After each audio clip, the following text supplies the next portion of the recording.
আসসালামু আলাইকুম রহমতুল্লাহ বারাকাতুহ। আজকে আপনাদের এমন একটি গল্প বলবো যা হযরত মুহাম্মদ সাল্লাল্লাহু আলাইহি ইসলামের জীবনে ঘটে যাওয়া এক অলৌকিক ঘটনা। রাত্রি তখন গভীর, মক্কার আকাশ নিস্তব্ধ, মানুষ ঘুমিয়ে আছে। কিন্তু সেই রাতে ঘটতে চলেছে এমন এক ঘটনা যা বদলে দেয় পুরো মানব জাতির ইতিহাস। এটি শুধু একটি গল্প নয়, এটি আমাদের প্রিয় নবী মুহাম্মদ সাল্লাল্লাহু আলাইহি ওয়াসাল্লামের জীবনের এক অলৌকিক নিদর্শন।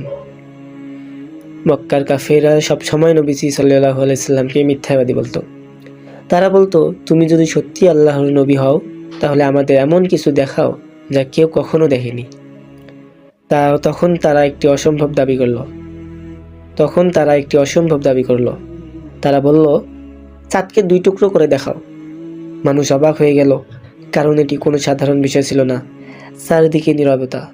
নবী সাল্লাল্লাহু আলাইহি ওয়াসাল্লাম শান্তভাবে আকাশের দিকে তাকালেন, তারপর আল্লাহর কাছে দোয়া করলেন। আর ঠিক তখনই আল্লাহর অসীম কুদরতে আকাশের চাঁদ 2 ভাগ হয়ে গেল। সুবহানাল্লাহ। এক অংশ এক পাহাড়ের পাশে, আরেক অংশ অন্য পাশে দেখা গেল। অর্থাৎ চাঁদের এক অংশ পাহাড়ের এক পাশে এবং অন্য অংশ পাহাড়ের অপর পাশে দেখা গেল। মানুষ ভয়ে কাঁপতে লাগলো।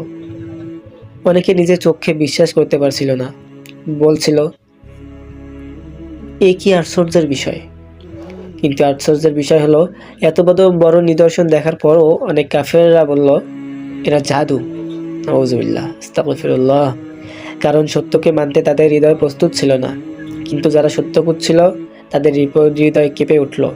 তারা বুঝতে পারল, এই মানুষ কোনো সাধারণ মানুষ নন, তিনি আল্লাহর প্রেরিত রাসূল সাল্লাল্লাহু আলাইহি ওয়াসাল্লাম।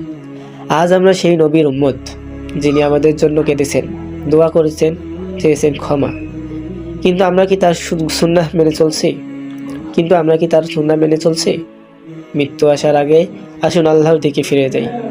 আল্লাহুম্মা সাল্লি আলা মুহাম্মাদ।